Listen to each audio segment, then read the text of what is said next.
Assalamualaikum warahmatullahi wabarakatuh. Waalaikumsalam warahmatullahi wabarakatuh. Baik, terima kasih atas waktu dan kesempatan yang telah diberikan kepada kelompok kami. Terima kasih pula kepada Ibu Yunita Enkom selaku dosen mata kuliah Etika Profesi Teknologi Informasi dan Komunikasi. Pada kesempatan ini, kami akan menjelaskan jurnal kami guna untuk memenuhi mata kuliah, guna untuk memenuhi nilai UAS. Sebelum kami melanjutkan ke materi, kami akan memperkenalkan diri kami masing-masing. Perkenalkan, nama lengkap saya Crispinus Aldo dengan NIM 1921 Perkenalkan, nama saya Muhammad Yuda Prasetyo dengan NIM 19210389. Perkenalkan, nama saya Octavia Reni dengan NIM 19210918. Perkenalkan, nama saya Jaya Wijaya dengan NIM 19210276.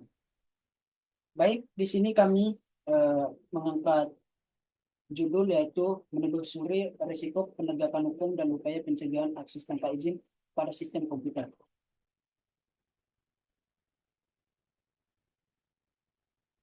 Pendahuluan. Pengertian sistem informasi atau bisa disingkat SI mengacu pada sistem yang mengintegrasikan aktivitas manusia dan teknologi. Tujuannya adalah untuk mengumpulkan, menyimpan, mengatur, dan berbagai informasi yang berkaitan dengan suatu organisasi.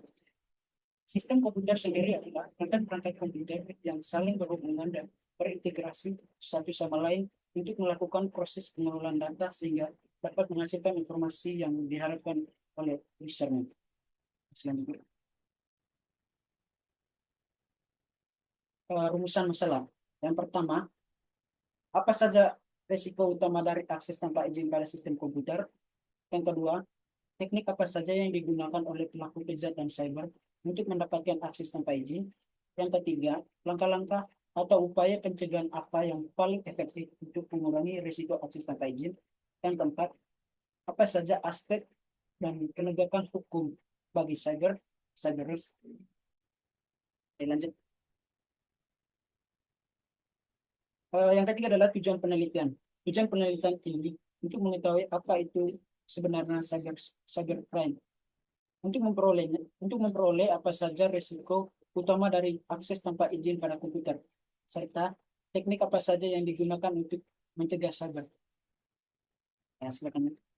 Untuk selanjutnya akan dilanjutkan oleh teman saya. Tak, silakan tak. Saya akan menjelaskan metode penelitian yang kita pakai. Jenis penelitian ini adalah penelitian deskriptif. Metode yang diterapkan adalah yuridis normatif. Artinya, dalam menyikapi permasalahan yang ada, penelitian akan mengkaji peraturan perundang-undangan yang terkait dengan cybercrime. Metode pengumpulan data melibatkan pengumpulan dokumen dari jurnal, artikel, makalah, dan sumber yang serupa. Next, sudah.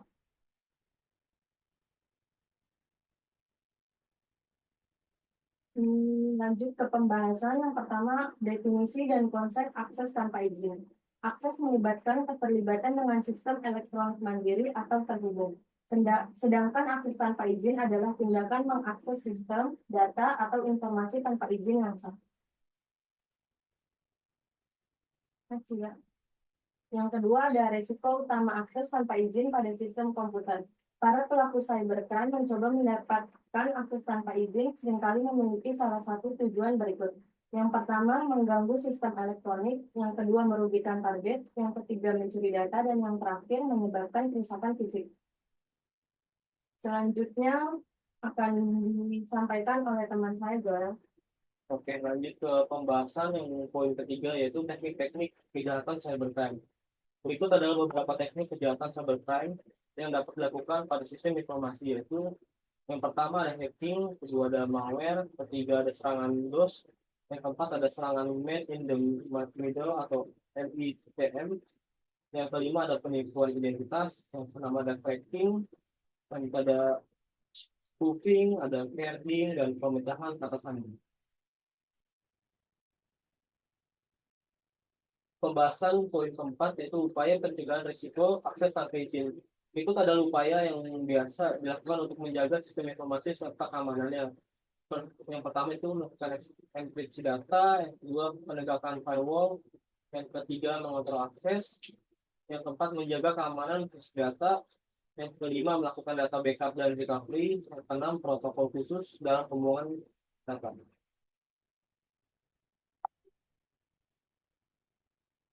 Yang poin kelima yaitu aspek dan penegakan hukum cybercrime.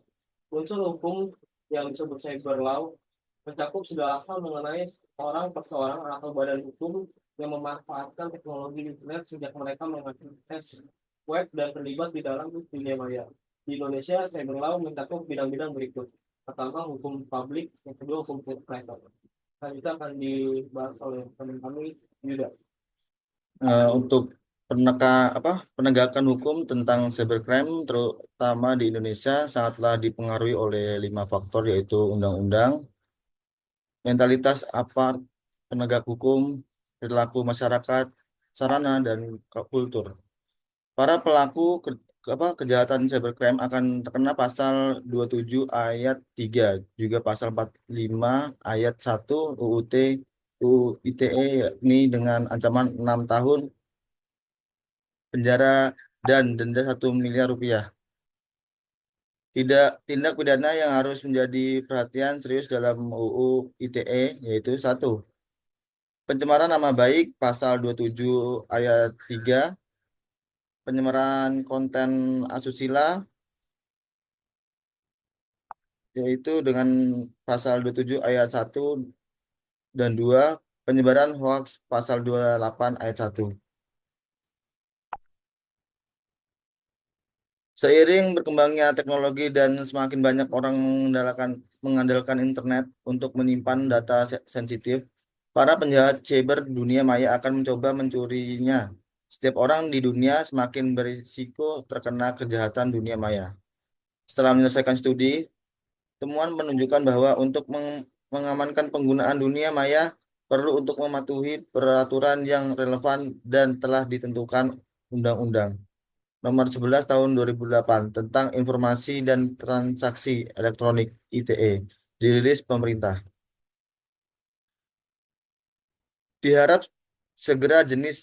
Diharapkan segala jenis pelanggaran diantisipasi dalam dituntut sesuai dengan peraturan perundang-undangan yang berlaku dan pedoman hukum dalam UU nomor 18 tahun 2008 harus efektif dan ditegakkan secara bijaksana, berfungsi sebagai prinsip hukum bagi komunitas yang lebih luas. Selain itu, agar pemerintah dapat melakukan hal tersebut memenuhi tanggung jawabnya, harus memupuk kolaborasi antara lembaga untuk memastikan keselarasan, keseimbangan, dan keamanan dalam masyarakat, sekaligus memaksimalkan semua jenis hukum dalam penegakan hukum pidana untuk menciptakan dampak jera penjahat dunia maya. Setelah itu akan saya eh, serahkan oleh teman saya, Crispinus Aldo. Baik, mungkin itu saja yang dapat kami sampaikan. Kurang dan lebihnya kami mohon maaf. Terima kasih.